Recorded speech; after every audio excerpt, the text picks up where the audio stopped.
ces gens-là, ils ont tourné un premier film tout seul. Peter Jackson, Christopher Nolan, George Lucas, tous des films tout seuls, tu sais, par leurs propres moyens, en payant toute leur poche. C'est vrai, on est jeunes, enfin, qui va nous filer des millions à 23 ans, tu vois, c'est improbable. Il va coûter combien, tu penses Moi, le mien, je pense dans les 10 000. Est-ce que tu penses que je suis cinglé, Valentin? Bah non, le contraire, c'est que je pense que t'es en train de me convaincre de ouf de faire la même chose. Je suis assez soulagé de t'entendre dire ça parce que je me sentais absolument pas soutenu dans ma démarche par personne depuis le début. Je te soutiens et je te suis à 1000%. C'est évidemment une grosse prise de risque. Et si ça marche, je peux te dire qu'on se souviendra de cette conversation qu'on vient d'avoir là.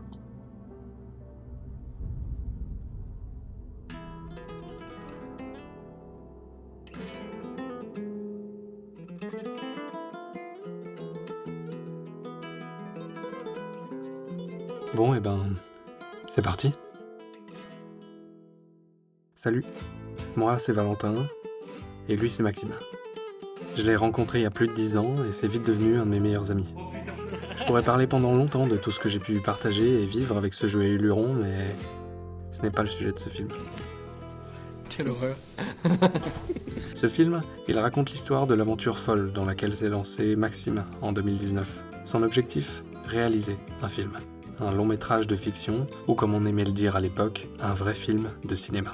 Sans producteur, sans distributeur, et souvent même sans autorisation de tournage. Et moi, je réfléchis à me dire, voilà, je veux y arriver, et comment je veux y arriver? Et je me dis, c'est comme ça que je vais y arriver. Voilà. Est-ce que tu penses que je suis cinglé, Valentin? Et moi, dans tout ça, je me suis dit qu'il aurait sûrement besoin d'aide. Alors j'ai décidé de le suivre. Donc ça fait 6 personnes au Vietnam pendant 3 semaines, incluant vol, bouffe et logement. Ça fait un peu moins de 5 000 euros. Oh, et si vous vous demandez ce que c'est que cette tache sur votre écran, cette silhouette au milieu du groupe, pas d'inquiétude. Enfin, ça reste l'un des comédiens principaux du film de Max, donc on y reviendra plus tard.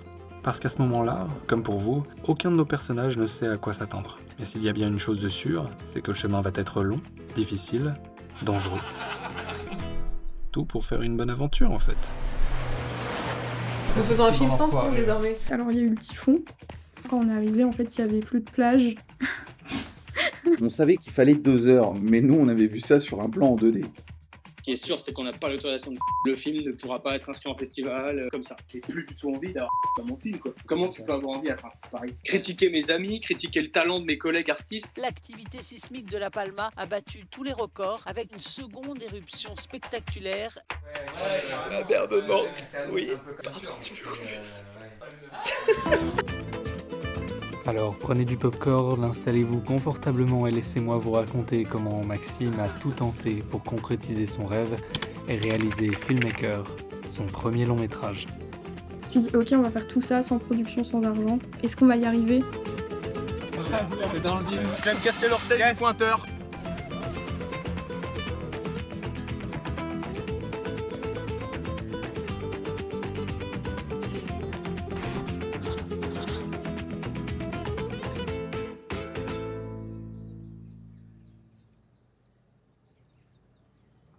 Comment tu te sens, Maxime?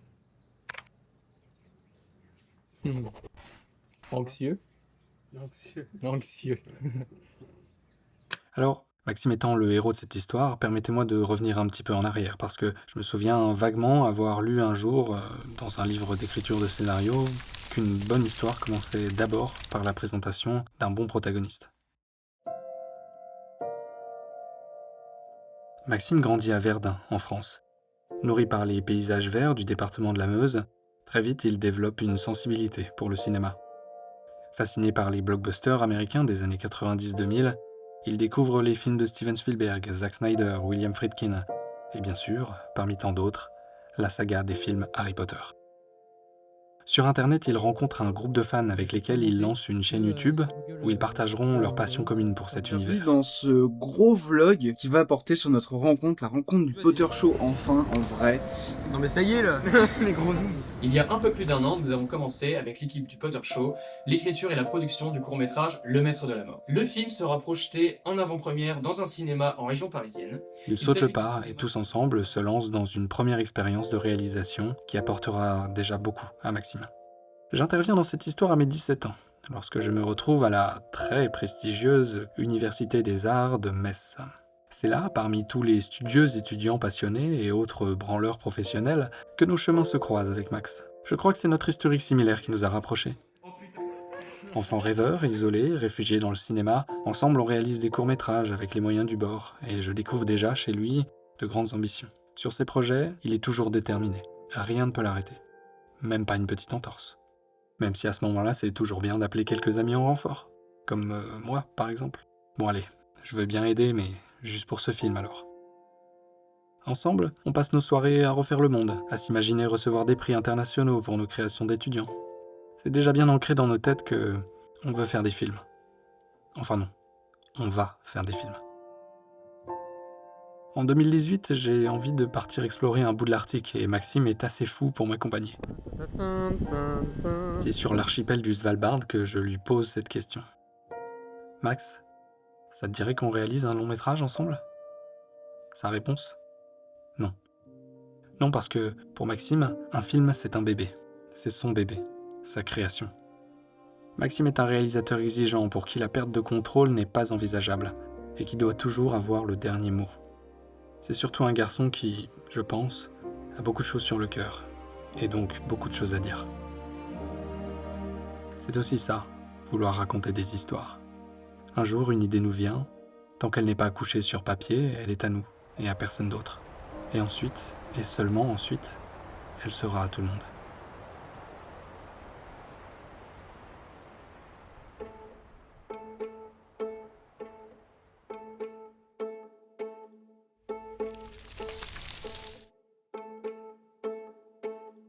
Clap. Partie 1. Quelque chose me dit qu'il y en aura plusieurs.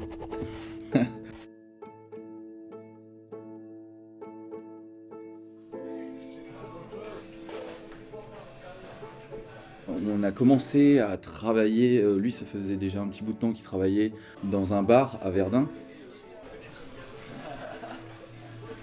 C'est le fameux bar de Maxime Sanchez, c'est ça ? C'est le fameux bar de Maxime Sanchez et de filmmaker aussi, ça a commencé ici.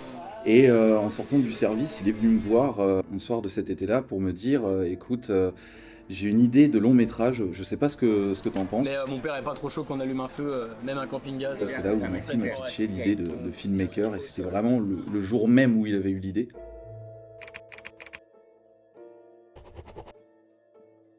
Je veux raconter l'histoire d'une personne qui a peur, qui se sent seule, et surtout qui a peur d'être rejeté s'il n'est pas à la hauteur de l'image qu'il a lui-même créée.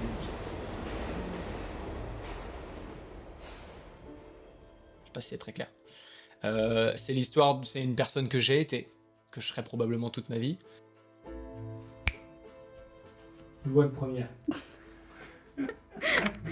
Super. Nickel. Ok, alors. C'est une forme de... pas de thérapie, mais de réflexion sur lui-même et de ce qu'il a pu faire comme erreur. Voilà, de rédemption. Pour ne pas dire le mot. Voilà.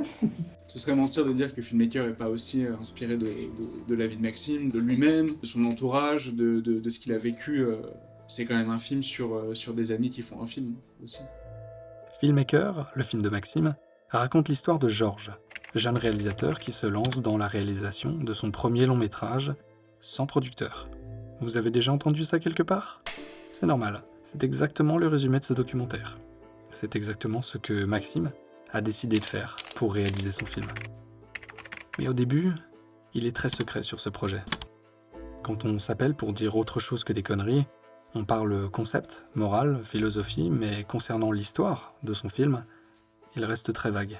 Et le problème, c'est que je voulais ajouter à cette séquence de la pluie, parce que symboliquement, dans le voyage du héros, la renaissance du héros, c'est toujours cool de la symboliser avec une douche. Parce que, tu sais, il renaît, il y a tout de l'accouchement, c'est une symbolique pure, une métaphore. La fatigue et la faim, ça fait que les nerfs sont à vif. Et en plus, c'est là où le réalisateur commence à sombrer lui dans la folie. Il commence à s'embrouiller avec tout le monde dans l'équipe. Tu sais, à devenir vraiment un réalisateur maniaque, tu vois, tu sais, le genre de réalisateur qu'on rêve de surtout pas devenir.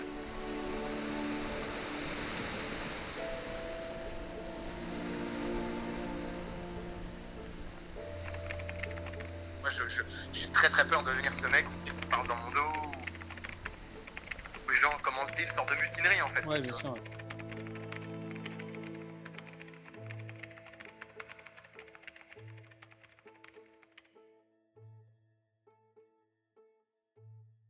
Avec Maxime, ça fait, je crois, 10 ans qu'on se connaît.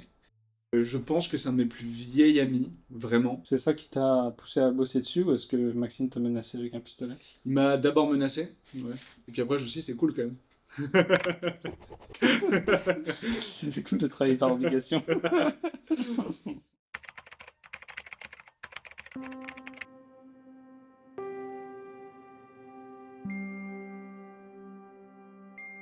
À ce moment-là, je ne sais toujours pas de quoi parle son scénario.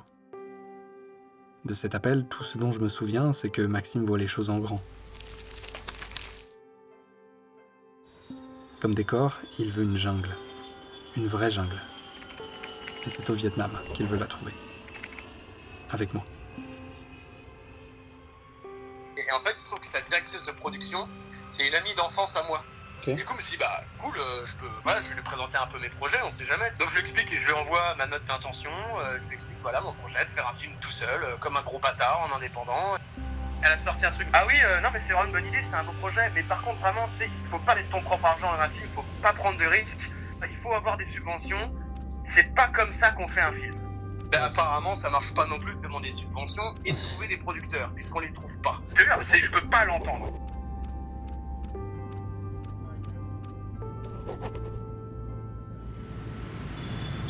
Il dit le problème c'est que les 3/4 du temps quand tu vas face à un producteur, on te dit non en grande part, alors soit parce que ton projet n'est pas intéressant, mais aussi parce que tu n'as pas d'expérience. C'est genre, c'est vrai, on est jeunes, enfin qui va nous filer des millions, 23 ans, tu vois, c'est improbable. Là c'est même plus un mur qui est en face de ma gueule, c'est genre, c'est pire qu'un mur quoi. Tu sais moi je réfléchis à me dire voilà, je veux y arriver, et comment je veux y arriver, et je me dis, c'est comme ça que je vais y arriver. Et c'est après avoir lutté contre une 3e invasion de fourmis dans ce petit logement chez l'habitant de l'île de Con Dao que Maxime me tend la première version de son scénario. Après lecture, la première chose que je lui dirais, c'est « Max, il faut que tu fasses ce film. Et moi, il faut que je te filme en train de le faire. » Tu peux passer dans l'image, hein, si tu veux.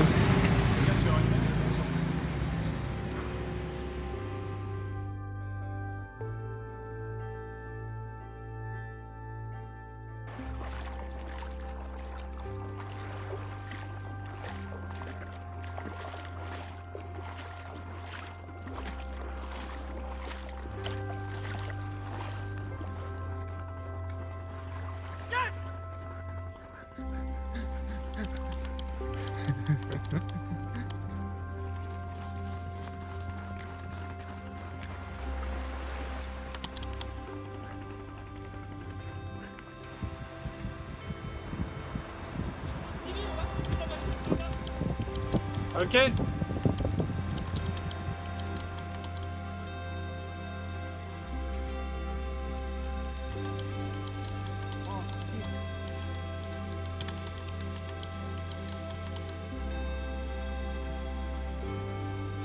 Tu peux lire, ça va être ta conclusion. Il faut vraiment que je trouve des gens qui sont ok, tu sais, genre, ça vaut 3 semaines dans la jungle, oui. Il y a des acteurs motivés comme ça qui cherchent l'expérience forte, tant mieux.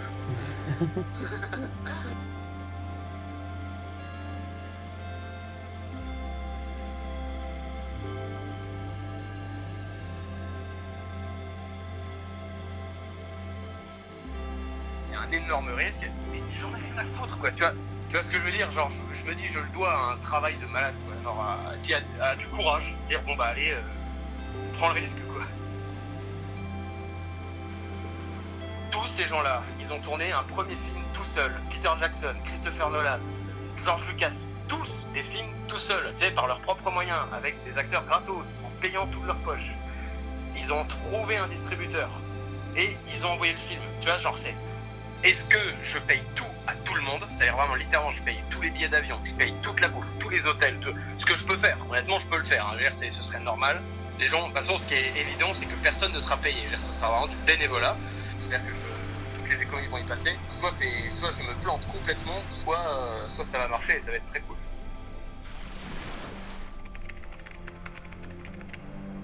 a rapidly emerging situation. We'll be standing up Christmas Island as a quarantine. First US case has been detected. The rapidly spreading virus has reached Australia. There is not a cause for alarm. China is urging its citizens not to more travel than 1 abroad. million That the coronavirus First presents a US public case health has been emergency. detected. We will be suspending all travel from Europe. You must stay at home. Le film devait être tourné sur l'île de Kandahar, là où le film se passe. On est parti en repérage et en fait la crise sanitaire a démarré à la fin des repérages. On savait pas du tout combien de temps ça allait durer. On pensait vraiment qu'on allait pouvoir le faire, que ça allait durer 15 jours, 3 semaines. Et puis c'est bon, le pays va rouvrir, on peut y aller. Et finalement c'est pas du tout ce qui s'est passé. J'ai décidé de réduire nos déplacements et nos contacts. Nous sommes en guerre. Une partie des fonds sont levés par moi-même. Je me suis retrouvé, moi, en pleine crise sanitaire, sans emploi, et donc pour vivre, à devoir utiliser les fonds que j'avais mis de côté pour le film, pour moi vivre. Donc il y a un moment en fait où si je voulais continuer à tourner, il fallait absolument retrouver de l'argent. Bonjour à tous, je m'appelle Maxime Sanchez, je suis le producteur, scénariste et réalisateur de Filmmaker, et dans cette vidéo je vais vous parler un peu du projet, vous le présenter, vous parler du projet de financement participatif sur Ulule. Il est très fier de ne pas avoir de prod. Et de porter ça sur ses épaules à lui. En fait, l'idée de faire un film autofinancé, je l'ai dans la tête depuis vraiment très longtemps. Il n'y a pas de producteur derrière, il n'y a pas de dossier de subvention, il n'y a pas en fait à gérer toute cette partie production. Alors donc le casting s'est fait au tout départ du premier confinement. J'ai fait des recherches en fait, je suis allé sur les groupes, sur les réseaux sociaux, Facebook, Acteur Paris, Acteur France, etc. Et j'ai cherché, donc j'ai vraiment épié, il y a un groupe Facebook où il y a genre 50 000 membres.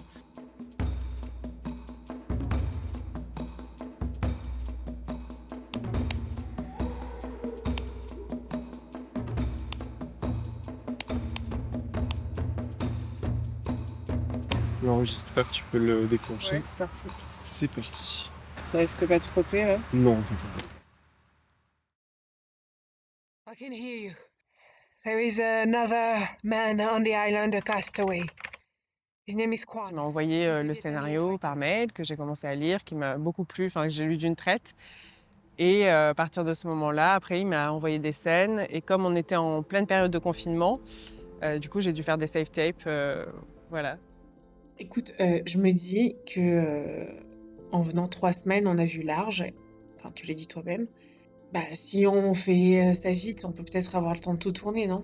Et voilà, Charlie, pour moi, c'est un personnage de cœur. Enfin, elle est vaillante, elle est courageuse. Et elle va retrouver son humanité dans le film du film. C'est toujours compliqué de... Ça tourne pour Gauthier, première partie. C'est parti. Quand j'ai lu le scénario, je me suis vraiment retrouvé dans le genre de ouf. L'histoire, elle me touchait, il y avait plein de résonances. Il y avait une vraie relation au père, tu vois, un truc de tuer le père. Séquence très émouvante du film. T'inquiète pourquoi, mais tu veux retrouver ta famille. Et puis il y avait ce mec plein d'ambition qui avait juste une envie, c'était de se libérer de toutes les contraintes qui lui sont externes pour pouvoir faire ce qu'il aimait, quoi. Ok, ça marche. Je fais les escaliers, faites les dialogues. Vous êtes prêts? Ah putain, je me prépare là, c'est parti. Pour le reste de l'équipe, il va falloir faire des choix. Avec son petit budget, environ 1000 fois moins que ce qu'il faudrait à une production de cinéma pour commencer à envisager de faire le même film, Max a juste assez pour payer 10 billets d'avion, pas un de plus. Pour la plupart, il fait donc appel à des amis de longue date qu'il affectionne particulièrement et sur qui il sait qu'il peut compter. Des âmes ambitieuses, avides d'aventure, et qui se sentent surtout capables d'endosser plusieurs rôles.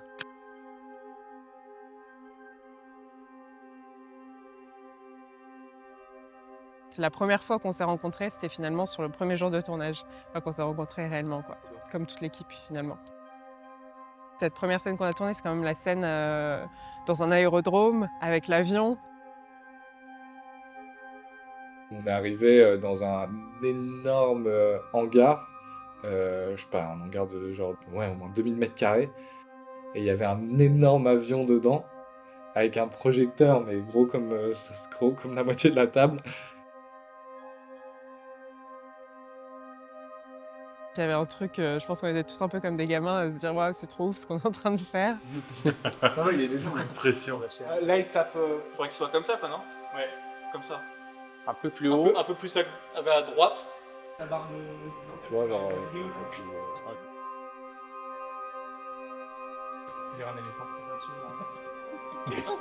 Grosse journée, on a tourné toute la nuit, jusque genre 7h du matin.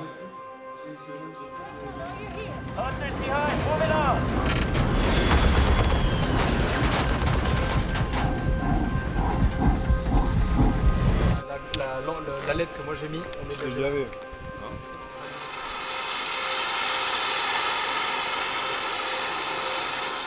On s'est allongé sur la piste avec Muriel et on s'était dit qu'on commençait une belle histoire, quoi.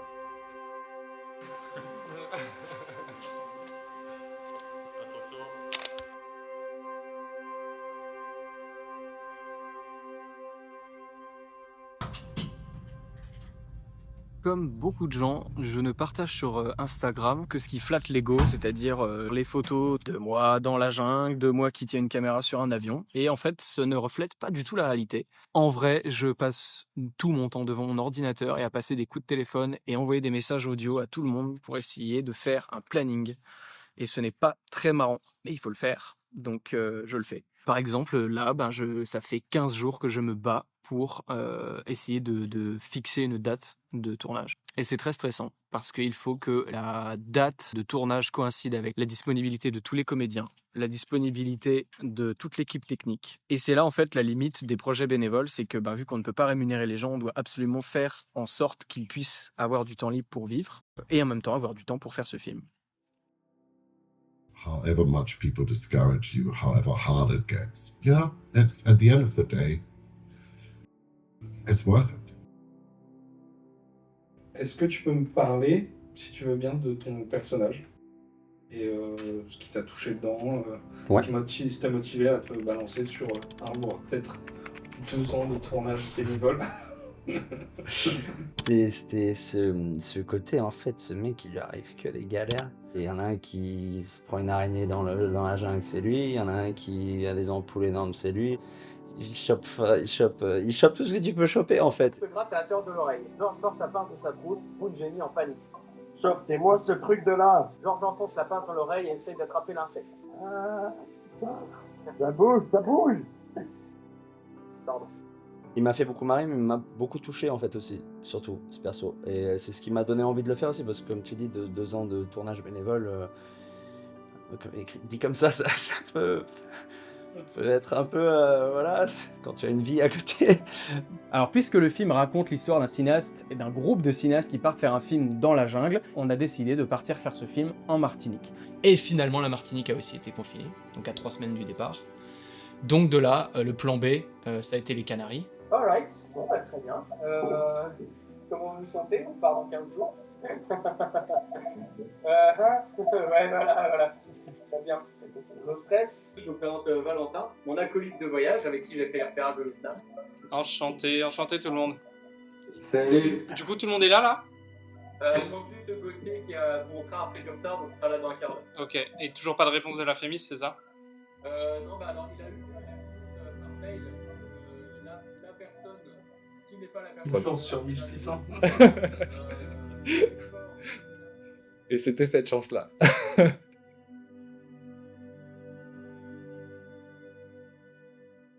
Ouais, du coup, je suis pris à la FEMIS, ouais. Et du coup, la rentrée en septembre, donc moi je me dis, il n'y a pas de problème, tu vois. Enfin, j'ai un tournage en septembre, je suis pris en septembre, je vais rater 2 semaines de cours, on s'en bat les couilles, enfin, c'est pas très grave. Et du coup, j'essaye de contacter l'école, et elle me met une grosse épée de Damoclès en me disant, fais gaffe, on peut te virer pour ça. Si on repousse le tournage, peut-être je me sépare de mon chef-op. Je voulais pas me séparer ni de mon chef-op, ni de mon assistante réelle, etc. Je voulais me séparer de personne, en fait. Le fait de le faire avec cette équipe est devenu plus important que le reste. J'ai pas réservé sur Ryanair, j'ai réservé sur Trip. Et donc là, moi, en fait, j'ai pas eu le choix parce que pour moi, c'est devenu extrêmement stressant. C'est-à-dire que là, on approchait dangereusement du tournage. On était à 2 semaines du départ. Et je voyais, moi, le prix des billets d'avion augmenter tous les jours de 100 €, 200 €, 300 €, j'ai dit. Et donc j'ai dit à Gauthier, écoute, là je suis désolé, je voulais pas te mettre d'ultimatum, mais là, en fait, on n'a pas le choix. C'est-à-dire que là, si on attend encore quelques jours, on pourra plus tourner, mais pas parce qu'on n'a plus le temps, parce que juste on n'aura plus l'argent. Je dis, si demain soir à la même heure, tu me confirmes pas que je peux prendre les billets d'avion, on part pas. Et quand je lui ai dit ça, il me dit, on s'en fout, prends les billets, on part. On s'en fout. La mallette passe pas. Du coup, il va devoir repayer un supplément, je pense. Mais non. Je crois, ouais, vraiment.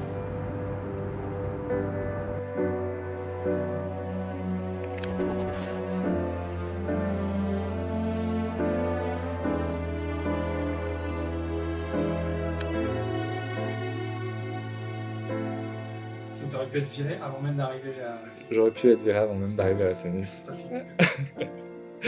Ce qui est plutôt cool.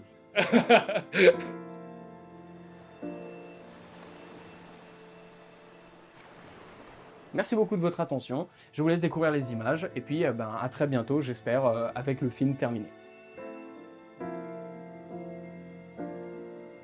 Comment tu te sens, Maxime? Anxieux. Anxieux. Ok, alors est-ce que je peux avoir un petit clap s'il te plaît, Alex? Super, première interview de Alex, début de tournage.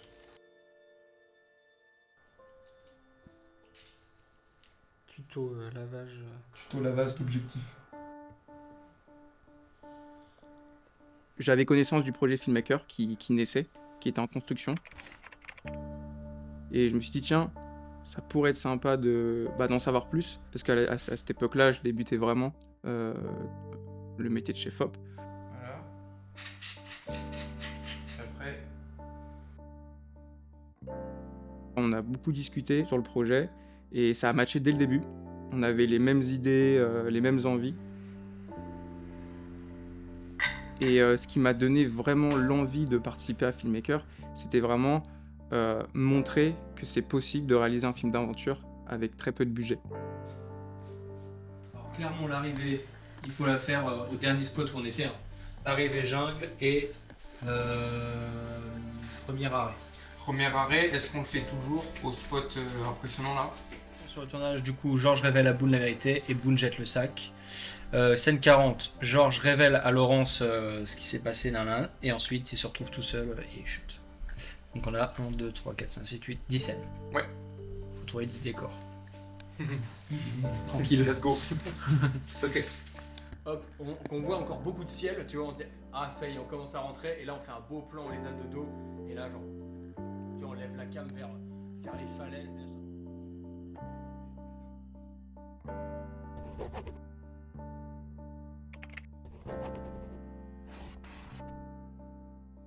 Est-ce que tu pourrais me donner 2-3 mots pour exprimer comment tu te sens dans le tournage actuellement? Ah, et puis si tu veux les expliquer aussi, feel free. Je suis pas très douée avec les émotions. Hein. C'est une ta fille. Tu veux que je dise quelque chose? Non. J'attendais plutôt de l'aventure.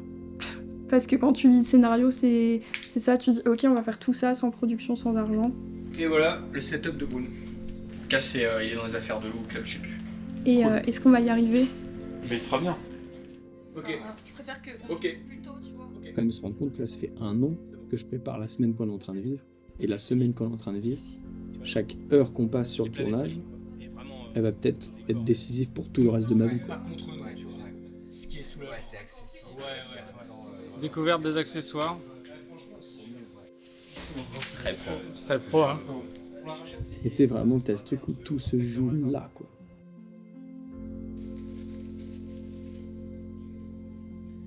Bien sûr.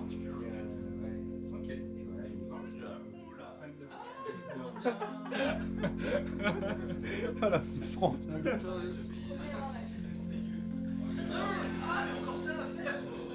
Au niveau des cheveux, du coup, ce qu'on fera, on les sert demain de toute façon, enfin pas demain, mais toutes les séquences plage, ils sont trempés. Les cheveux,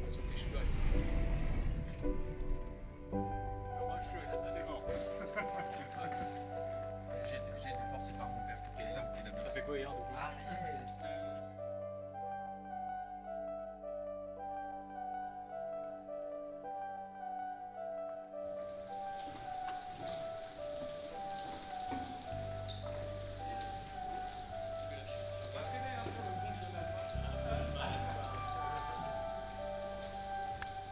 On s'était tous déjà rencontrés, vus plusieurs fois, donc on partait pas avec des inconnus. On partait vers l'inconnu, mais on partait pas avec des inconnus. Donc ça, c'était assez rassurant et il y avait un bel esprit d'équipe, donc ça, c'est cool. Película, sí. From France. France.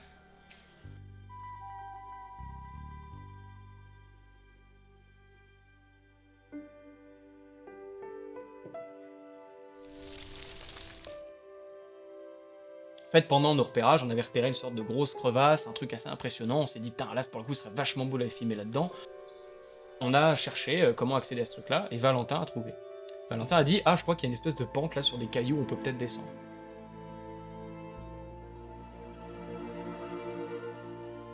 Je suis descendu.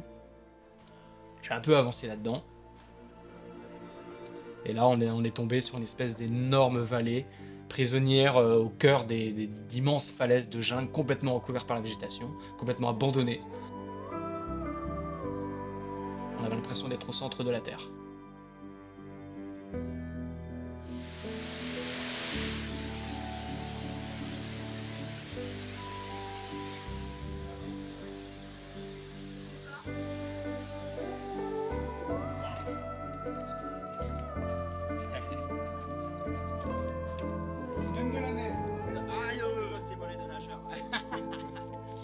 Dans ce décor-là, la jungle écrase les personnages totalement, parce qu'ils sont minuscules, face à un truc immense, et de toute façon, mon histoire, c'est l'histoire de David contre Goliath, c'est Georges face à la nature, face à la production, face à ses démons, face à quelque chose qui est bien trop grand pour lui, qu'il ne maîtrise pas. Et ce décor, c'est la parfaite représentation de ça. C'est qu'il y a un effet suffocant, il y a ce truc de cet étau qui se resserre sur Georges, qui en fait est prisonnier de son mensonge. Donc si tu veux, en fait, quand je suis rentré là-dedans, il y a eu des étincelles, tu vois, il y a un truc qui s'est produit, je me suis dit, c'est là qu'il faut tourner. J'ai plus aucun doute.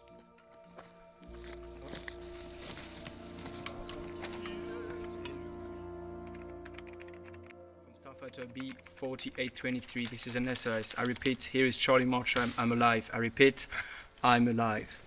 Ouverture sur Charlie dans la jungle ensoleillée. À la bouche. Ah. Dans la gueule. C'est bien. Oui. Oh oui. Elle atterrit sur ma dent. Ah ouais? Ouais. T'es gavé. C'est quoi ton métier là, Clem, sur le plateau? Je suis pointeur, assistant caméra pointeur. La majeure partie de mon travail se résume à faire le point. Essentiel.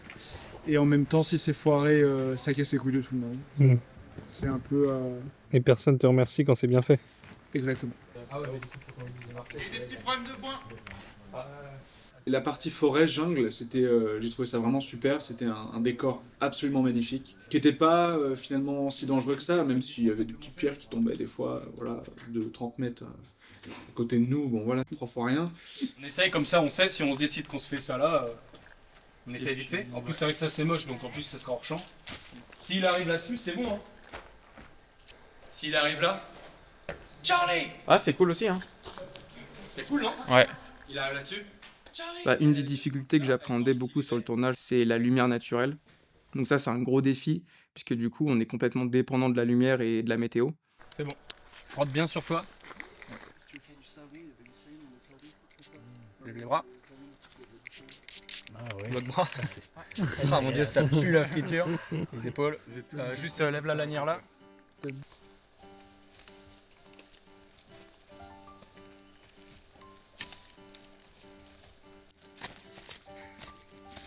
Ok, coupé. Qu'est-ce qui nous manque là, Alex? Il nous manque la machette. Qu'est-ce qu'elle est passée où? On ne sait pas. Elle est peut-être tombée d'un sac. Elle est peut-être dans cette immense jungle. Il faut la retrouver. On aurait pu la perdre. Il y a un souci là. Je dis bon les gars, on pense à la machette. Allez, tenez. Attends, Mais quand t'as pris la machette au sol, Je l'ai pris, je l'ai ramené, voilà. Je l'ai donné à quelqu'un, je ne sais plus qui. Peut-être que j'ai envie d'accuser personne aussi, c'est ça le problème. Dans une communauté, si tu commences à accuser les gens, bah voilà. Moi j'accuse personne. Voilà, toi tu veux J'ai mis des hypothèses. J'ai mis des hypothèses. C'est pas bien, Alex. écoute, adviendra Alex, il est revenu. Ah. Bon. Tant pis.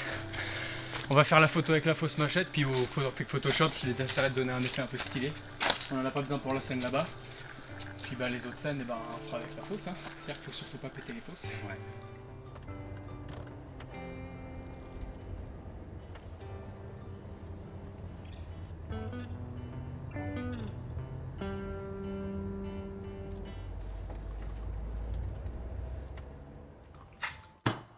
Ah, Étonnamment. Ça va, hein. Ouais, je sais pas pourquoi. Peut-être qu'il n'y a pas les pépins, tu sais. Ça... Ah, si, ça vient.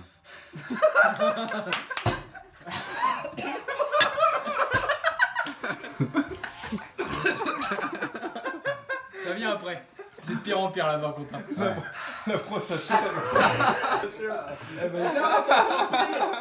C'est encore pire, faut que tu prennes du lait ou du pain. Du lait, ouais.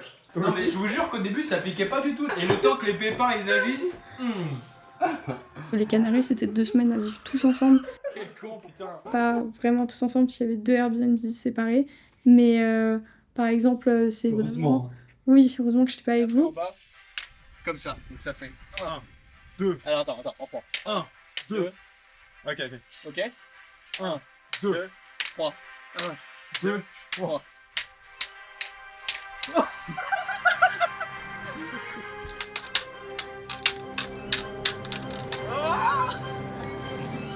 Personne discrète. C'est quoi le problème, Alex?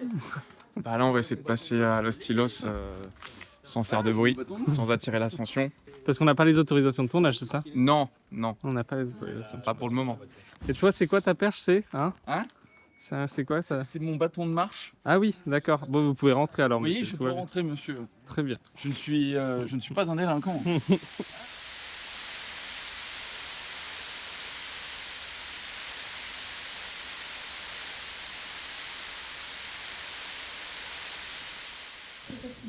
Bon là, par contre, je la porte sur le côté, tu vois. Ouais, juste comme ça. C'est comme ça. Ouais. Ça. Perche dans le champ. Oh pardon. Putain, mec. Ah, pardon. Non mais c'est parce que je suis apprenti, en fait je suis stagiaire, du coup je voulais juste faire bien les choses.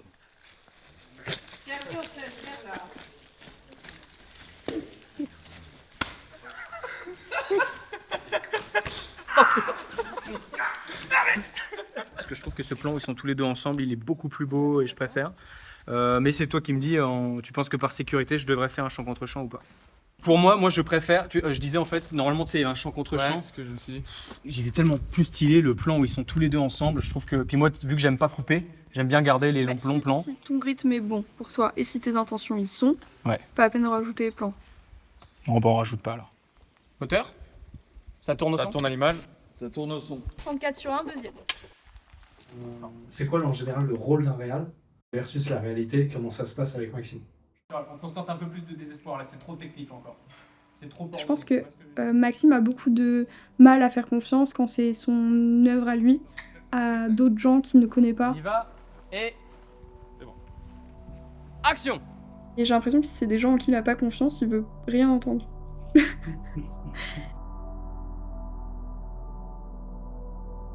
Il n'a pas de script, par exemple. Il en a eu une fois et il n'a pas aimé. Et du coup, il faut qu'il ait l'œil sur tout. Des costumes. Et des costumes, parce qu'il n'y a pas de costumière, il n'y a pas de make-up. Et en fait, il gère tout seul. Je sais pas comment il fait. Coupé! C'est bon. Je pense que le montage, petit à petit, aide un peu. Oui, de ouf, parce que quand il rentre, il monte direct. Ouais. Mais ça, en vrai, heureusement, parce que sinon, je sais pas comment il ferait. Allez, on y va.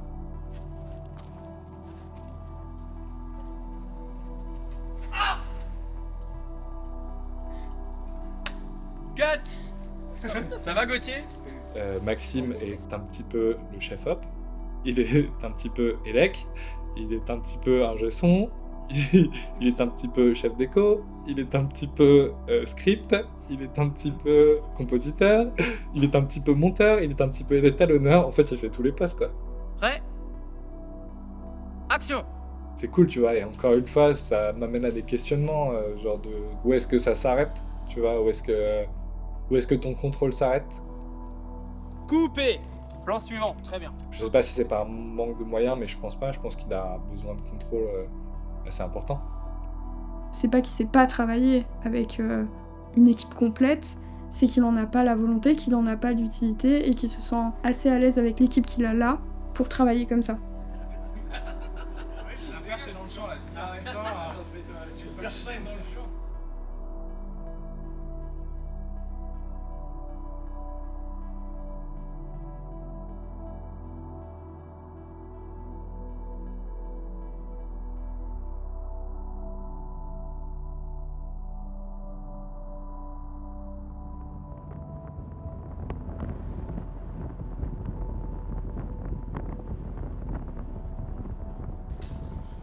procès.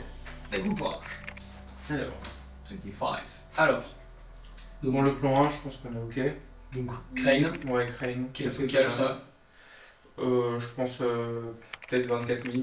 Ouais, c'est ce que je pense aussi. Comme ça. Ok. Lui, on le fait dans le plan séquence. On éclate à la fin. Pour éviter le jump cut, tu sais. Celui-là. Ouais. Celui-là, en fait, on le fait dans celui-là. On s'approche. Bah, le problème, c'est que tu m'as dit on pourra pas faire le point, quoi. Ah si, on peut faire le plan, juste pas au crane. Bonjour, belle journée, n'est-ce pas? Tu vois, je pense qu'il faut se lier avec les gens de l'équipe technique. Et là, Lilian et moi, on est en train de se lier, à jamais. Lilian, j'ai pas raison? C'est totalement vrai. Eh oui. Eh oui. Et là, tu reviens, et je pense donc tu as tout dans les mains, tu poses. Ça, le coton, la pince, alcool. Tu lui montres, c'est lui qui regarde, tu vois, alcool. C'est vrai que c'est peut-être pas ouf l'alcool dans l'oreille en fait. Là, je te vois plus, Clément. Là, on te voit plus. Méca filmé araignée, 4ème. Et... action. Ah, ok, ah, ça bouge. Ah là là là là. Aïe aïe aïe aïe aïe aïe aïe aïe aïe. Ah, ça bouge. Ah. Aïe aïe aïe aïe. Ah. Et sortez-moi ce truc de là. Arrête de bouger. Coupé. Bravo, tu me fais chier. Trop bien. Allez, on remballe. Allez. On va retrouver la machette. Au revoir la jambe. Au revoir la jambe, même s'il faut qu'on... Salut la jambe. Bye bye. Allez, on descend. Pardon. Oh, un petit coup de balibré.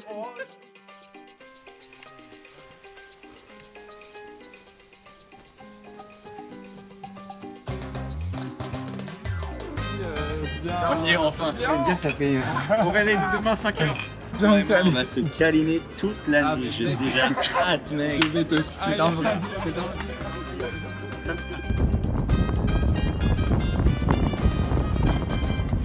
Tu peux me résumer vite fait ce qui se passe avec Clem? Alors, lors de notre journée de repos, nous avons décidé d'aller au bord de la mer le soir. D'aucuns d'entre nous étaient dans l'eau et Clément ne voulait pas suivre. Allez-y, allez. Les gars, là, non. Elle ne voulait pas.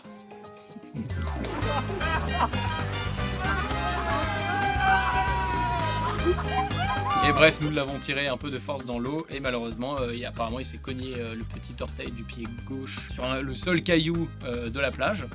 Et donc son pied est devenu tout violet. On ne sait pas ce qu'il a, on ne sait pas du tout si ça va aller pour Clément demain.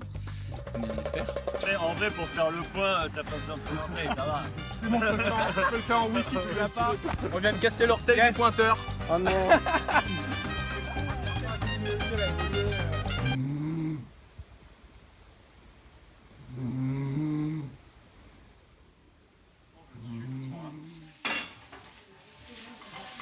Hop là. Elle doit peser 3 kg. Merci Valentin pour ce bon repas. T'évolues en fait dans un tout petit cadre et tu t'arrives au fur et à mesure à vraiment comprendre comment chacun fonctionne et du coup t'es de plus en plus efficace. J'ai appris à vivre avec Muriel, Gauthier, Jonas.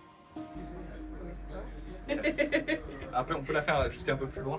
Les comédiens par exemple, vraiment on a fini par vraiment créer des liens plus forts que juste le travail quoi. Et ça c'est trop bien aussi quoi. Vous êtes le gang, les papetous sont dans la place. C'est ça. En plus, s'il se fait mal, on le verra pas vraiment quoi.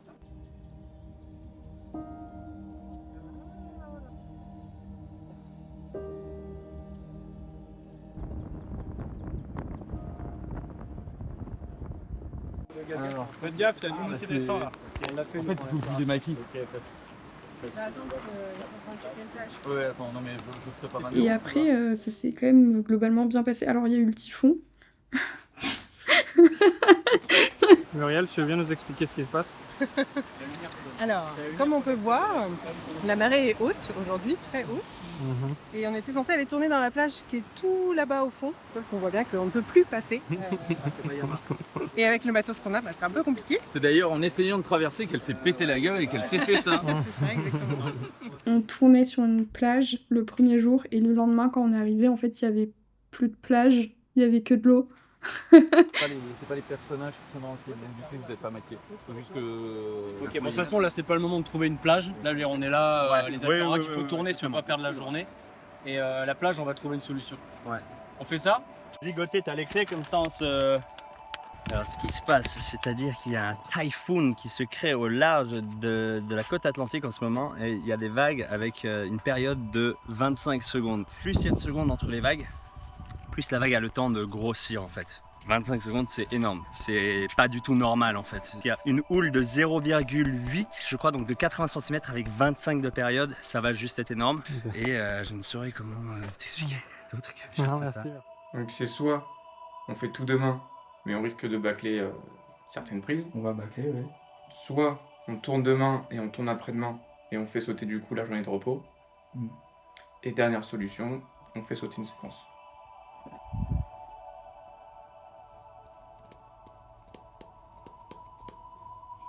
Moi je pense que le repos est nécessaire vu ce qui nous attend à Gran Canaria. Tu penses?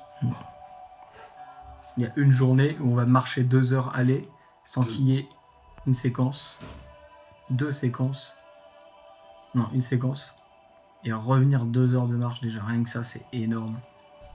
Ok. Parce que sinon il faut supprimer la journée de mardi et je pense que ça veut dire qu'on aurait enchaîné 7 jours d'affilée sans repos. D'un point de vue de management, c'est pas très bon de faire ça. Ouais, de ouf. Ouais, je sais. Ah oui, bah alors justement, j'allais t'en parler. Parce que sinon, j'allais te dire, on fait des PAT séparés. Donc on a dû trouver une solution qui a été de repousser les tournages sur les plages à la semaine suivante. Parce qu'on changeait de deal. Et donc là, on aurait eu accès à des plages. Tu peux me passer Clem? Yo Clem, ça va? Ouais, alors ton pied?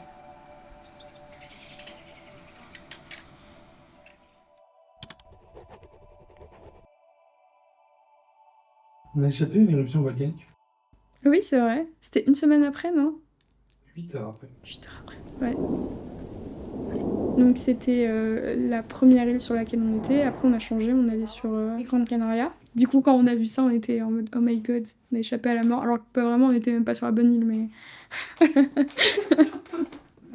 Pour parler des anecdotes un peu marrantes mais éprouvantes quand même, est-ce que tu veux nous raconter la plage de Guigui?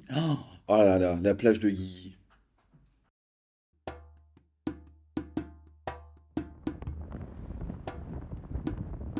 Lou, tu peux nous expliquer ce qui se passe là? Pourquoi t'as ton masque? Pourquoi t'as ton masque? Oui, c'est vrai. On va à la plage, on est à Gran Canaria.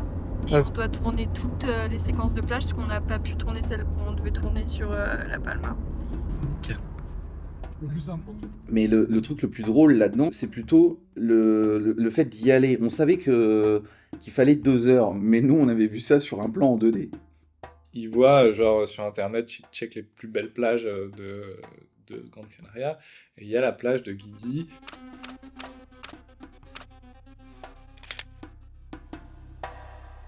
Et c'était marqué genre niveau moyen de randonnée, 5 km de marche. Et on arrive au spot, on commence à monter, on monte, et ça s'arrête pas de monter en fait, et on voit un sentier qui se dessine comme ça. Et en fait, je pense qu'il y avait quoi? Il devait y avoir 1000 mètres de dénivelé positif, je pense.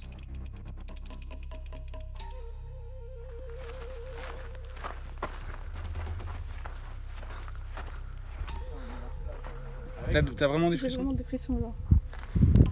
Mais bon, c'est pas grave. Hein. C'est un beau paysage pour mourir. C'est une belle mort. Là, il y avait vraiment la fatigue accumulée de 2 semaines de tournage qui ont fait que c'était très compliqué. Ce jour-là, en tout cas, c'était très compliqué. Vous voulez faire demi-tour, vous pouvez. J'ai vu Alex, il m'a dit s'ils sont mal, il faut rentrer là. vous, si vous n'êtes pas bien, toi avec ton pied, le problème c'est que si ça, vous n'arrivez pas à repartir d'en bas, on est bloqué en bas et de nuit. Donc je pense que là, ce trajet-là, vous pouvez le faire, mais c'est le retour. C'est le retour, ouais. Le retour, il va être violent. Hein. Parce que là c'est le chemin, il est terrible au fond de mon pied, là. Ça ouais, non, mais okay, ça fait mal, c'est pour ça. On en a parlé avec Maxime et tout, et moi je lui ai dit, bon, bah, en vrai, fais comme tu veux, mais moi, faut pas qu'il poursuive. D'accord, bon, on peut encore le faire. On va se répartir les sacs et les rôles, et on va y arriver. Mais ça va être serré, hein. Parce que sans Clément ni Louane pour assister Alex et Maxime, on risque de terminer un peu plus tard que prévu. Une petite pensée d'ailleurs pour Louane et Clément, qui vont nous attendre toute la journée sous le soleil, parce qu'ils ont oublié de nous reprendre les clés de voiture.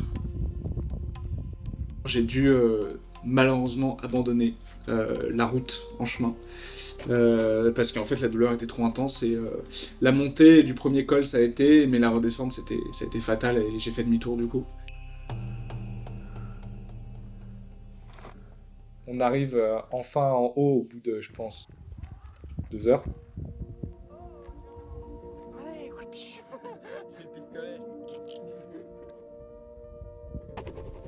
Là, je sais pas, il doit y avoir 3 bornes de descente. Et au bout d'un moment, on arrive et on voit le spot et c'est juste magnifique. Enfin, la plus belle plage que j'ai jamais vue de ma vie. Entre les falaises, le turquoise, un truc qui fait rêver, quoi.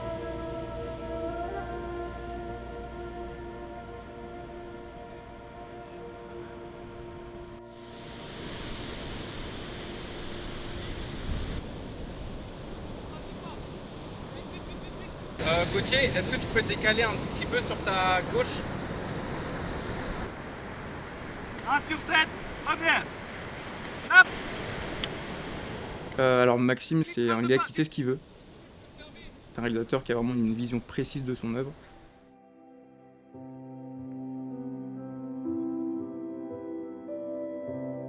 Et donc il me propose un découpage, c'est souvent un storyboard avec Maxime.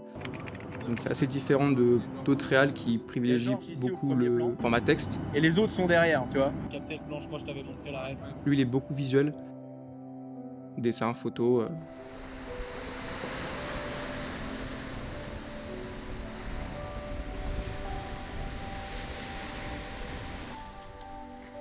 Ça marche aussi. D'accord. Donc ça ferait qu'on a la lumière ici, qu'est-ce qu'on fait, on balance ici de la lumière avec le reflet là pour voir tout le monde. Ok. Pour moi, Maxime, c'est un mec, c'est un des réals amateurs, on va dire, avec lesquels j'ai bossé, avec lesquels ça a le mieux marché. Il sait en tout cas où il veut aller quand il a une scène. Lui, il a son objectif, il va tout faire pour t'amener vers là-bas. Et franchement, il a très vite capté la manière comment me parler, comment me diriger et tout. D'avoir le décor aussi réel, c'est un cadeau. On était vraiment immergés dans le truc.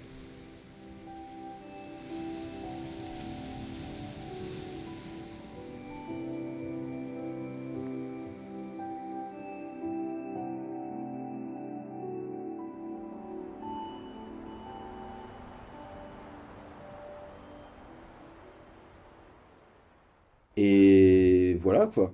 Bon, après le retour, c'était moins marrant. De nuit. Il commence à être l'heure de remonter, tu vois, le soleil se couche. Et là, la nuit tombait, mais tombait à une vitesse. Ça les gars. Et vraiment, là, c'était très, très, très long.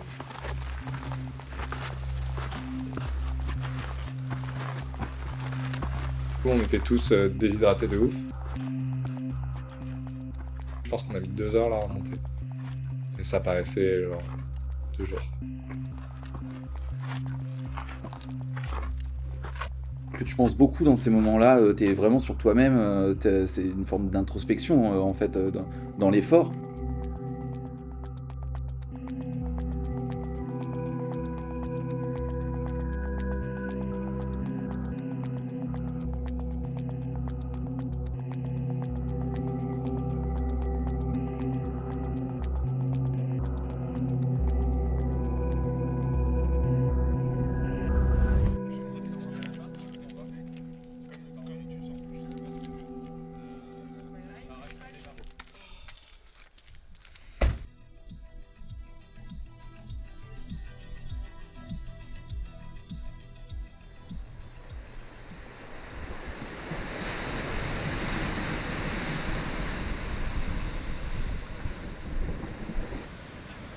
insert soleil, on peut faire le plan manuellement. Insert vague rocher, pareil. L'insert de la bobine dans l'eau, il n'y a pas de changement de point. C'est en combat, on pourra même pas. Là, voilà, mais il est le monsieur Clément Ferrino est sur la touche. Pour aujourd'hui. Quand on est arrivé sur la plage, elle était blindée. C'était un plan séquence et qui tournait dans tous les sens. C'était impossible. Il y avait vraiment une trentaine de personnes sur une plage qui n'était pas très grande. Prendre le risque de faire la 23, qui est une scène importante, qui est la première scène où on découvre ce décor, on découvre ton personnage, on découvre vraiment le personnage de Charlie pour la première fois, la faire en bidouillant à droite à gauche des plans, avec du monde qui va nous gêner. Je peux pas faire le découpage que j'ai en tête, ce qui est une frustration totale. Ça, c'est pas le Vietnam, il n'y a pas de jungle, il n'y a rien, c'est pas... ça fait absolument pas illusion, ça.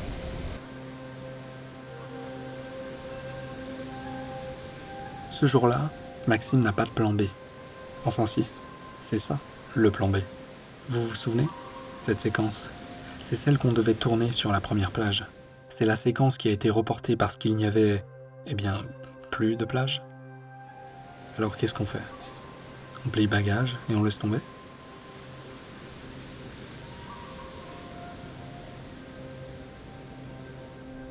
Faire un plan comme ça, tu vois. Et il n'y a pas...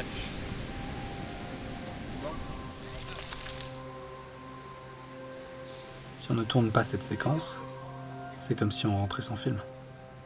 Ça c'est vraiment pas gagné que les gens y partent. Maxime s'est imposé la réalisation d'un plan séquence, c'est-à-dire une séquence que l'on tourne en un seul plan, sans coupure. Et ce sera ça, la séquence. Le tout éclairé par la lumière naturelle du coucher de soleil.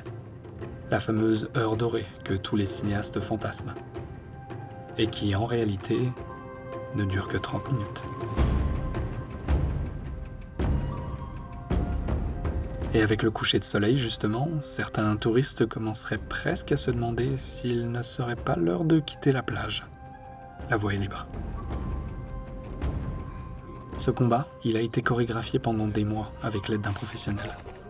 Tout le monde a appris ses mouvements par cœur. Chaque action a été répétée encore et encore et encore.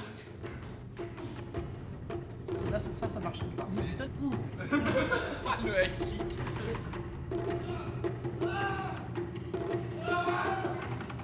Pas de place à l'improvisation.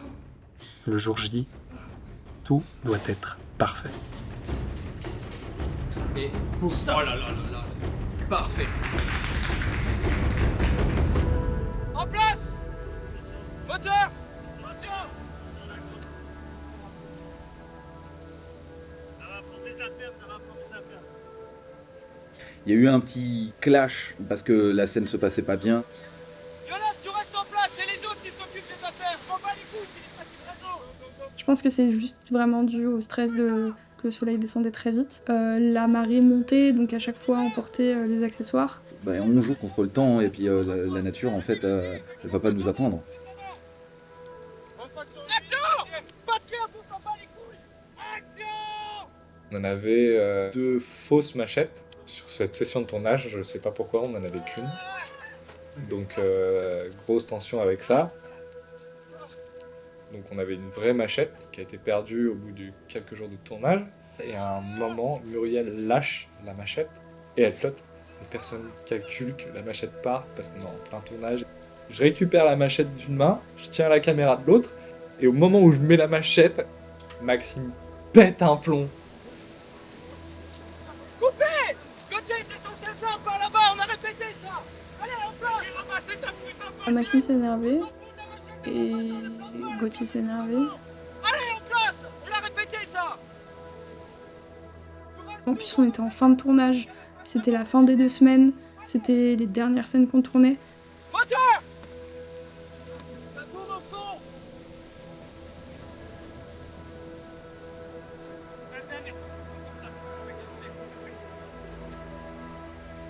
Allez, on passe. Et prêt. Action. Et voilà, on est reparti. Et on l'a rentré. Et on s'est fait des gros câlins à la fin de cette prise. C'est arrivé, mais c'est arrivé qu'une fois. On est aussi devenus des amis, mais on est pro. Et puis on se parle, on se dit les choses, tout s'est très bien passé après, et puis voilà. Mais c'est quelque chose, tu vois, qui te touche en fait. Quand, surtout avec la relation qu'on a créée avec Maxime, quand il en vient à s'énerver contre toi, tu vois, alors que tu donnes le meilleur de toi-même, bah, tu trouves ça pas normal. C'est dur en vrai. Je comprends de ouf son point de vue, tu vois. Mais je pense qu'il a merdé, tu vois. Genre, tu lui fais un peu moins confiance. Après, c'est revenu, tu vois. Enfin, on a discuté et tout. Là, c'est ok. Mais sur le moment, ouais, t'es tellement blessé en fait que tu veux te protéger. Comme dans une relation, tu vois.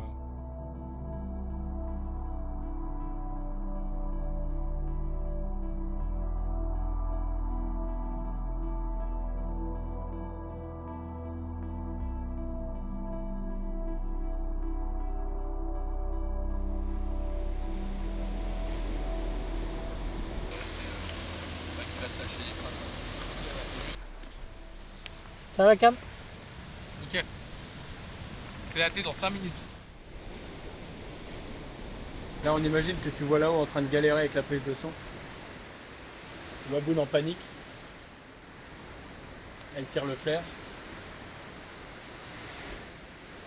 Tu redeviens nostalgique. Coupé. Ça m'a l'air très bien. Moi j'aimerais parler du lâcher prise aussi, parce que, Ouais. C'est vraiment le genre de choses qui donnerait rapidement l'envie de bâcler.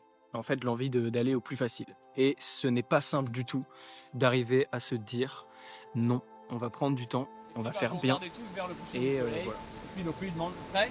Et puis vous n'inquiétez pas, enfin moi je fais un cut quoi, vous voyez c'est un trait symbolique. Ok. Et nous avec la cam on viendra se mettre ici pour montrer. je te connais beaucoup en réalisateur intransigeant. Genre tu veux une idée, tu la veux comme ça, et ce sera pas autrement. Et depuis quelques jours, je vois que tu t'adaptes énormément. Tu vas faire beaucoup de concessions. Qu'est-ce qui t'a fait changer d'état?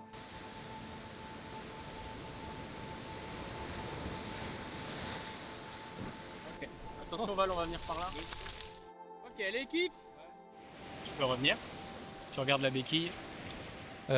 Déjà, c'est très personnel, dans le sens où c'est pas que adapté au tournage. Et de nouveau l'horizon. C'est la vie en général, ça, c'est que les choses se passent rarement comme prévu, et qu'en fait, ceux qui s'en sortent, c'est ceux qui s'adaptent. On se décale, on se décale. Viens directement là, on fera un cut où ils arrivent ici direct. Ouais.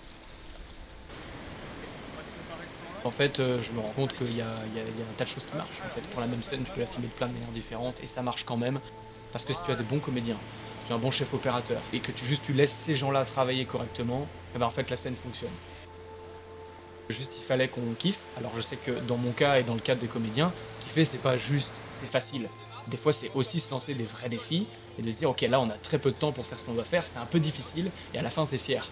Donc lui, il va s'approcher de toi, ne recule pas, d'accord? Une fois que t'as tiré d'ici. Mais là, en fait, faut arriver à trouver la limite où à un moment, ça devient une torture et ça devient juste plus un bon souvenir et qu'en fait, tu ne satisfais personne, à part ton ego, que tu te rends fier d'avoir fait quelque chose qui est peut-être miraculeux, mais qui en fait, ça n'avait pas réellement d'intérêt de faire ça. Et surtout, ça c'est plus lié au tournage au Canari lui-même, c'est qu'ici on a une contrainte qui est qu'on a un décor qu'on n'a pas éternellement. Si j'ai réussi à faire un très bon plan extrêmement compliqué, c'est très bien, sauf que si derrière j'ai pas la fin de la scène, je peux rien sortir.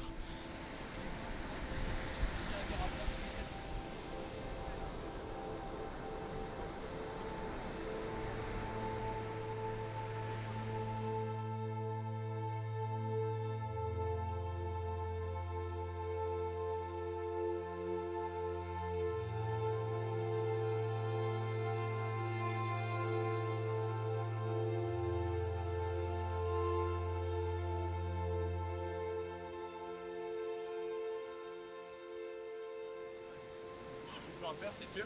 Et quoi?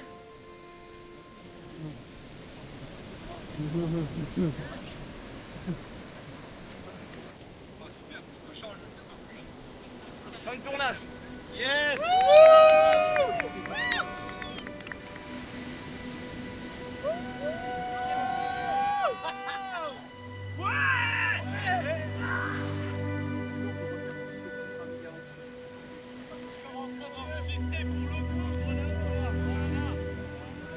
Ça y est, c'est fait. Nos personnages ont pris vie. Tout le monde a rempli son rôle. Dans quelques semaines, les dernières séquences seront tournées en France et bientôt, les sièges d'une grande salle sombre se rempliront d'amis et de familles. Ce sera la première séance et le rideau sur l'écran va se lever. Plan de fin première. Et action. On a grandi avec nos personnages parce que le projet s'est vraiment étalé sur plus de 2 ans pour moi. Je suis vraiment trop contente. Peu importe ce que deviendra le film, s'il sera vu par beaucoup de personnes ou pas, je suis vraiment déjà satisfaite juste de l'expérience en fait.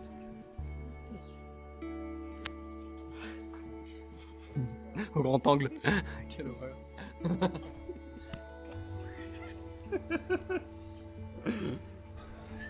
En place les acteurs. Il est tellement heureux.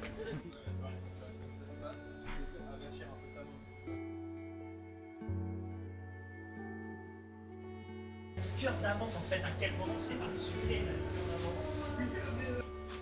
Je crois que sur l'avant-dernière, on a pris mon prix.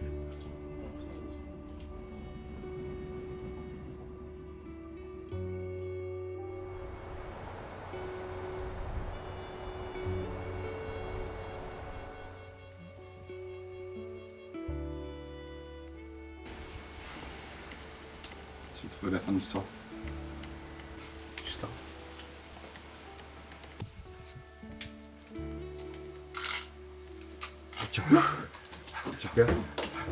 Tournage.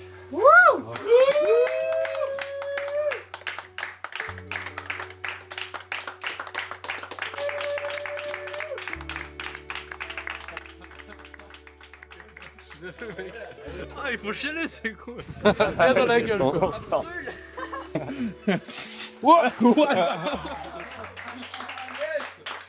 L'ambiance était très bonne en fait, tu vois. Enfin, en tout cas, s'il y avait des embrouilles, moi j'ai pas capté. Peut-être un peu trop grandi dans mon monde de bisounours. Si tu peux me faire un petit clap, ce serait parfait. Parfait, merci beaucoup. Bon, comment ça va?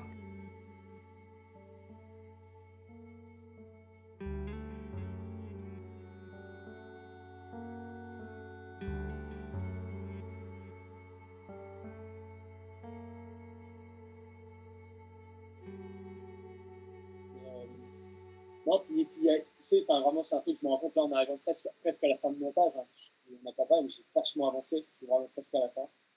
Là, il me reste très peu de choses à monter. Il doit me rester, je pense, je dirais, peut-être 6 scènes. Ok, cool. Ok. Sur 60, quoi. Hein, donc, Ouais. vraiment pas grave. Bien, ouais, je vois. Ouais, merci. Bah là, j'ai charbonné. En fait, c'est tellement...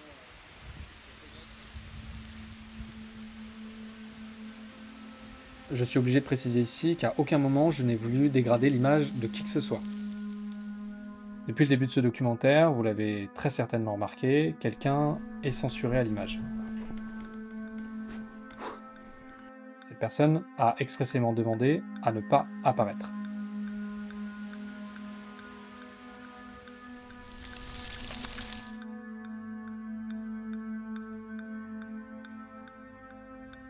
Il a fallu que je trouve une solution pour raconter cet épisode de l'histoire de Maxime et de Filmmaker, et la solution, la voici donc, passer devant ma propre caméra pour essayer de vous raconter les événements tels que je les ai appris.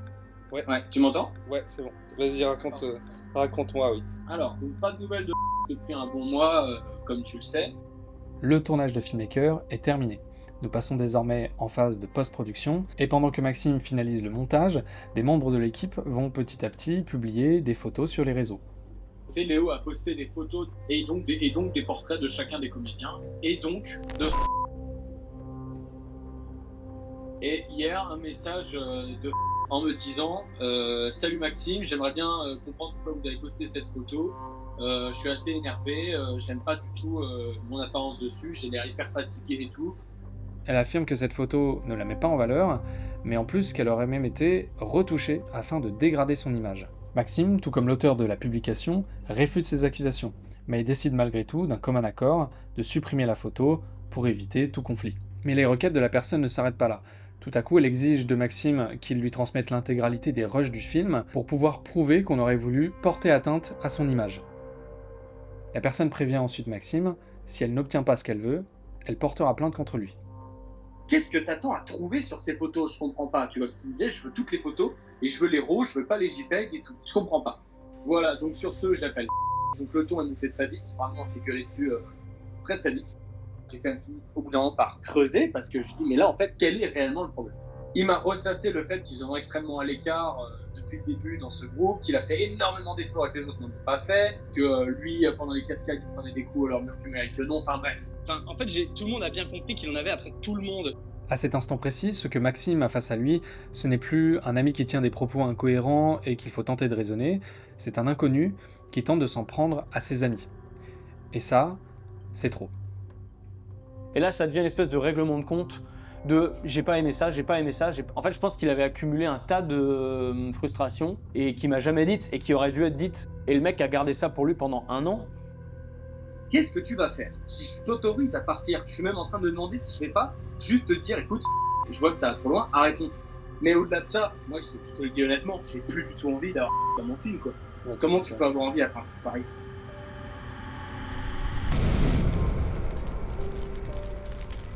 Critiquer mes amis, critiquer le talent de mes collègues artistes. Je vois pas comment je pourrais terminer ce film avec lui, là. Tout le monde est pareil, en fait, personne veut que Filmmaker devienne le sujet de ça. Le film devait témoigner de ma vision du cinéma, tu vois, c'est-à-dire l'intégrité des artistes, le fait de rester humain, l'amitié, etc. J'ai plus Filmmaker pour parler de ça. Hein. Là, t'as tout gâché, en fait.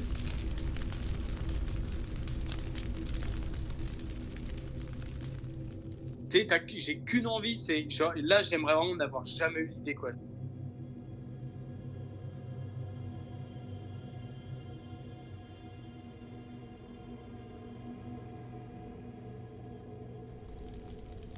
J'ai reçu un appel de Max qui m'a tout raconté, très déçu pour lui, très vénère aussi, de l'incompréhension de la situation, En fait, je crois que je n'ai pas très bien capté les tenants et les aboutissants de ce qui se passait.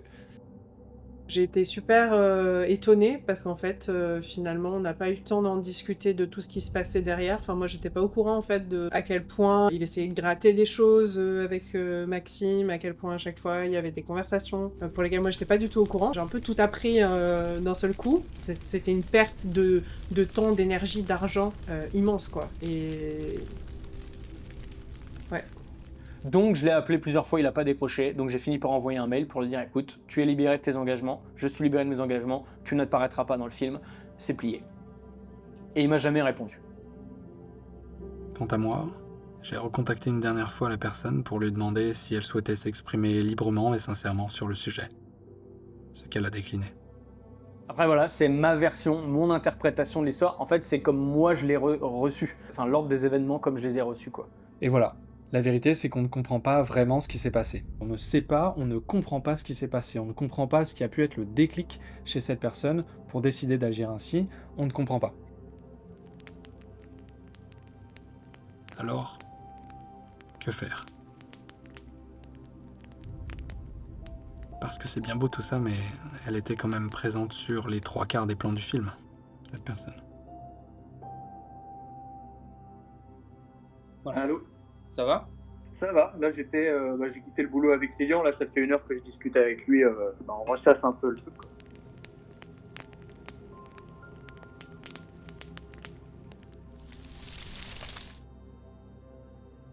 Je t'avoue que je songe à quelque chose de beaucoup plus radical.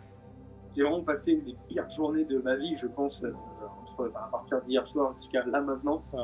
Et ce que j'ai à dire, c'est que le premier truc qui m'a décroché un sourire, c'est vraiment le moment où j'ai dit bon ben, je vais repartir. Vraiment, c'est le seul truc qui crée un minimum une étincelle. S'il le faut, je retourne ici. Je bosse pendant 6 mois, je remets 7 000 € de côté, on part au Vietnam en micro-équipe, et enfin ce film il se boucle quoi. Tu sais, ça me paraît vraiment genre, bah ça je sais le faire. Je dois 7 000 € à des donateurs. Je préfère mettre 7 000 balles et terminer mon film que de mettre 7 000 balles pour rien quoi. J'ai dit aux gens que j'allais le faire, je vais le faire, je dois. De toute façon, voilà, je crois que ma décision est prise. Est-ce que vraiment il va se passer ce que je suis en train de dire? Et là en fait je pose la question, si tu veux, qui est un peu le point de non-retour, c'est que moi j'appelle Gauthier, Muriel et Jonas et je leur dis bon, si je vous dis là, vous me laissez 1 an, j'économise de l'argent et on repart aux Canaries, est-ce que vous êtes là? Et les 3 me disent oui. Les 3 me disent ouais, y a pas de problème.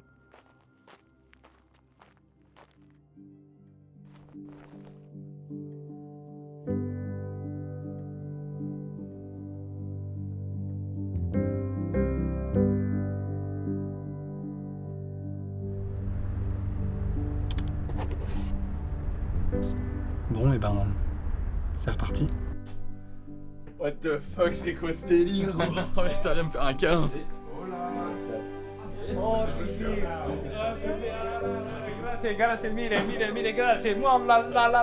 est reparti, mec, on est reparti. Non, mais c'est pas grave, c'est pas grave. On va dire que le premier tournage, c'était un peu comme une répétition. Alors on prend les mêmes et on recommence. Enfin, presque les mêmes. Il y a quelques nouvelles têtes. On n'a pas du tout de retard. C'est nickel. On a un hélicoptère qui est avec nous aujourd'hui, c'est un peu en honneur. Donc je me dis peut-être qu'il y a quelqu'un qui est en mauvaise posture, quoi, dans les montagnes. Et un nouvel acteur, évidemment. Grâce à Muriel, Adrien rejoint le projet pour reprendre le rôle. Et c'est reparti pour retourner les mêmes séquences. Quand tu vas, Adrien? Eh ben bien, super bien, ouais, je profite du jour de repos.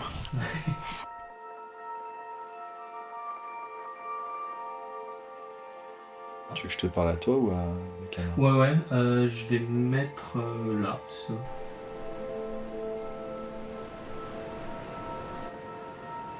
Pour Filmmaker, on retourne des scènes qui ont déjà été tournées. Et après, évidemment, il y a toujours un peu la question, bon, bah, est-ce que, du coup, je vais savoir faire aussi bien ou mieux, ou est-ce que ça va être moins bien, est-ce qu'il va être déçu? Max, viens voir. Le bleu est très bien. C'est d'avoir en tout cas les deux dans le champ et on comprend bien. Là, il faudra le faire avec un vrai machette. Donc, ouais, il y avait une certaine pression par rapport à ça, mais après, j'ai essayé de pas y penser et de me dire, bon, bah, moi, je fais mon taf comme si, voilà, on allait tourner pour la première fois, quoi.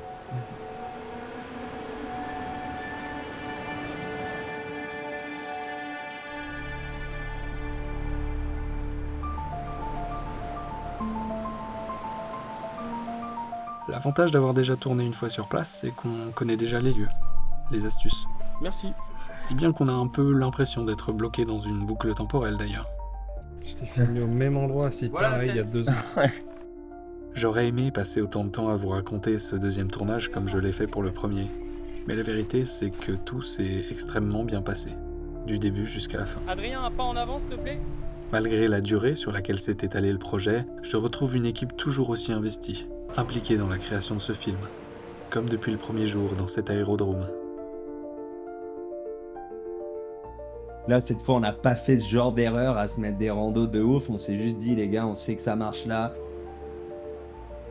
Je pense pour Maxime aussi, c'était vachement plus relax en fait, parce que on avait Adrien déjà qui reprenait le rôle qui était absolument sublime. Coupé. Pas mal, hein. Vraiment pas mal. Non, t'inquiète, je couperai avant. Oui, le premier tournage, c'était un petit peu comme un crash test qui a permis à Maxime de comprendre de ses erreurs et de ne pas les refaire. Après une telle préparation, on n'allait avoir aucun problème, pas vrai? Attendez, je crois que j'ai un problème au son. D'un coup, l'alimentation du micro, le câble se met à déconner, grésillement dans le micro, on est aux Canaries, on n'a pas de plan B, on n'a pas d'autre micro, on n'a rien. Donc Valentin, est-ce que tu peux nous prêter ton micro? Sinon, fin de tournage.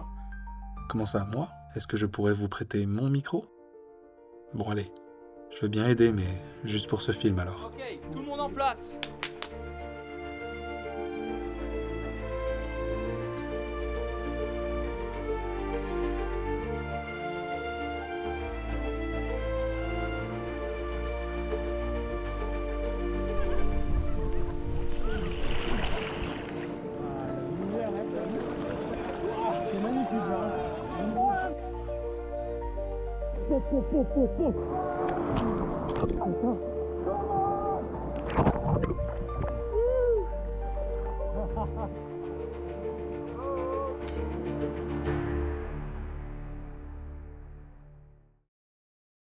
J'ai aucun doute sur le fait qu'à chaque fois Ah que ouais. tu pars à zéro, tu galères.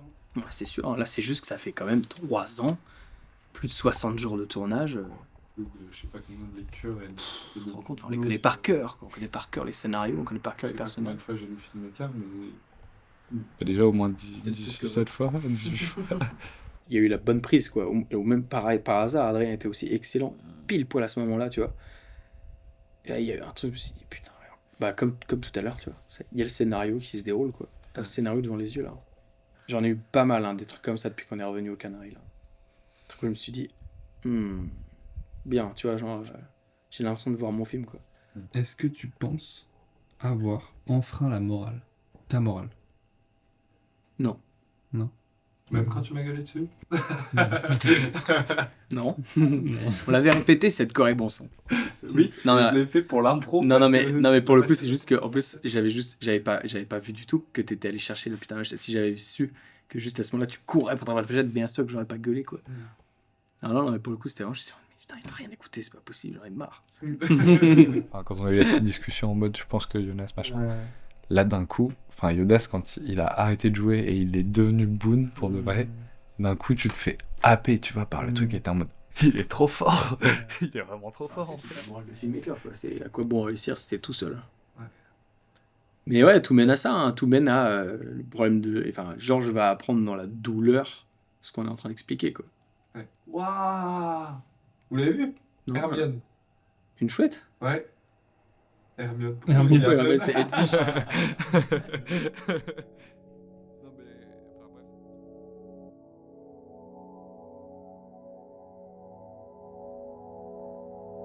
Bonjour à tous. Ça fait très longtemps que je n'ai pas donné signe de vie de moi et de Filmmaker, surtout, sur les réseaux sociaux. Nous sommes le mercredi 8 novembre, il est 12h04, et le montage de Filmmaker est terminé. Je sais pas si vous pouvez voir ici, bon, faut pas se fier au premier chiffre, c'est bien 1h37, 14 minutes et 24 secondes. Je sais pas du tout si vous avez vu. Alors il reste quand même quelques... Et voilà, le film de Maxime est monté, étalonné, mixé. Avant de l'envoyer en festival, il organise une projection dans une salle de cinéma à Verdun. Pour sa famille, ses amis et toutes les personnes qui ont participé au projet de près ou de loin. Il va y avoir beaucoup de monde, donc j'espère que ça plaira. 150, on a la salle 2. Des fois, tu poses des questions à un réalisateur, il n'y aura jamais la réponse. T'attends un truc qui est impossible, même le réal sait pas, tu vois. Genre. Faites juste le côté abstrait de ce qu'on est en train de faire. Tu réunis 5 personnes qui vont faire semblant d'être des gens qui n'existent pas, et une personne va les filmer pour essayer de créer une émotion chez des gens qui ne les connaissent pas. Quand tu commences à capter que c'est ça ce que tu es en train de faire, je pense que tu vois quand même ton travail bien différemment. Dans Filmmaker, ça parle à la fois d'une relation amoureuse et la relation père-fils. Tu vois, genre, en fait, je me dis, mon père, il voudrait juste que j'ai une vie simple. Et je m'acharne à essayer de le rendre fier en faisant un truc qui ne l'intéresse pas du tout.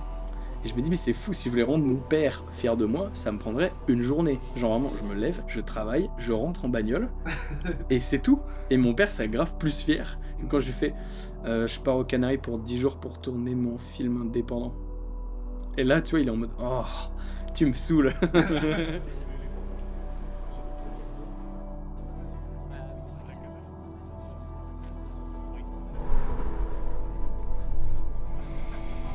Enfin, depuis le début, je suis en mode, tu vas faire Filmmaker.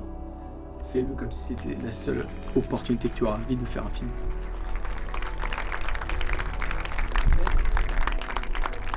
Vraiment, genre, donne tout. Tu donnes tout. Bonsoir à tous, désolé pour l'attente. Je pense que c'est pour ça aussi qu'on est épuisé. Mais vraiment, je l'ai vraiment pensé comme ça, en me disant, faut bourrer le truc d'énergie comme si c'était une dernière chance, quoi. C'est 5 ans de travail qui s'achèvent aujourd'hui. Je sais pas s'il y a des gens dans cette salle qui sont très au courant de comment était produit le film, donc je fais juste un rapide récapitulatif. Ça a démarré il y a 5 ans pile, en mai. J'ai eu l'idée, puisque j'habitais à Verdun, que je n'avais aucun moyen de percer dans le cinéma, de faire un film. Je dis c'est marrant parce que je regarde ce film, mais en fait j'ai l'impression de voir des souvenirs, quoi.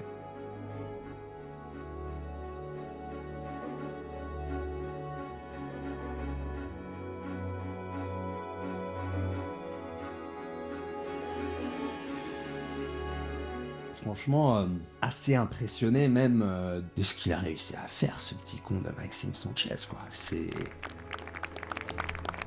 Il m'a un peu choqué, ouais, avec les peu de moyens de faire un film qui a l'air aussi pro, en fait. C'était...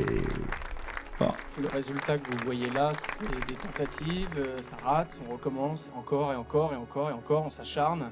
Il y a eu beaucoup de dégâts pendant cette production, beaucoup de douleurs aussi, mais d'immenses moments de joie. Bah mine de rien, le film est ce qu'il est, que tu l'aimes pas, mais il a quand même eu le courage et cette force de tenir pendant aussi longtemps. C'était vraiment une aventure folle. Vous pouvez être fiers de vous parce qu'il n'y a pas beaucoup de gens qui font des films comme on vient de le faire, dans ce système-là, dans cette confection-là. Tout le monde a persévéré, tout le monde s'est acharné et aujourd'hui, bah, le résultat est là, donc merci et bravo.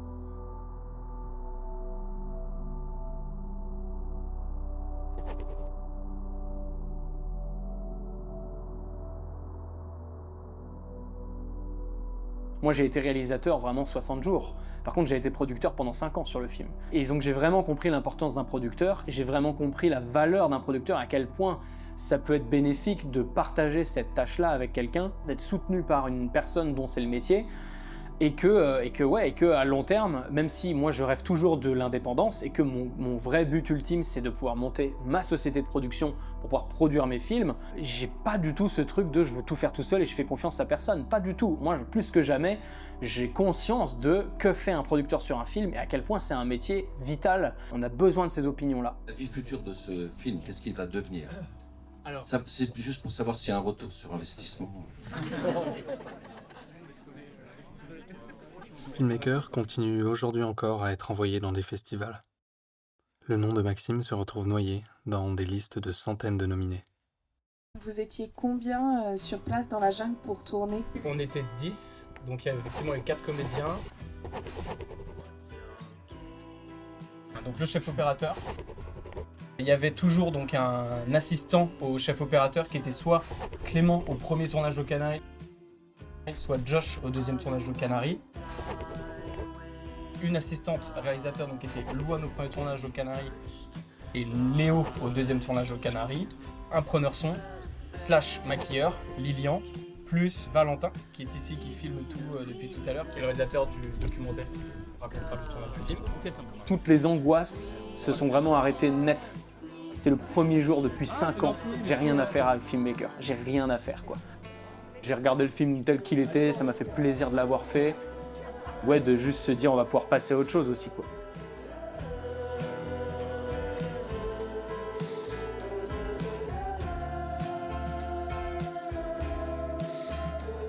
Quand je m'imagine dans 20 ans raconter comment je suis devenu réalisateur, je veux pouvoir dire j'ai vécu ce truc-là, j'ai fait un long autoproduit. En plus moi j'ai vraiment mêlé l'autoproduction à des films au tournage chaotique, c'est pour ça Herzog, Coppola, etc.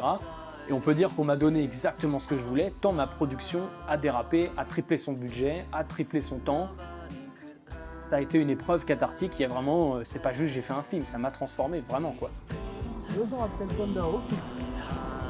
De ma modeste expérience, je ne peux affirmer que ceci. Allez-y, lancez-vous. Ce sera difficile bien sûr, très difficile. Parce qu'au fond, on ne peut pas retranscrire sur papier ou sur écran ce qu'il se passe exactement dans notre tête.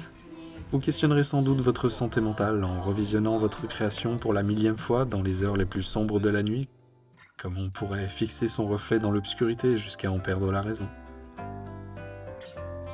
Enfin, vous sauterez le pas pour présenter votre création. Et voilà, votre œuvre ira rejoindre l'océan des créations ambitieuses. Le plan, ici, là, elle se lève. Oui, mais voilà. Là où la majorité aura pensé, fantasmé, puis abandonné son idée par peur, par manque de temps ou d'implication, vous serez allé jusqu'au bout. Vous aurez repris les rênes de votre histoire personnelle pour enfin devenir le protagoniste. Et quoi qu'il arrive, un petit morceau de votre âme sera à jamais rattaché à votre création qui, avant de peut-être toucher d'autres personnes, vous aura changé et fait grandir vous, d'abord et avant tout.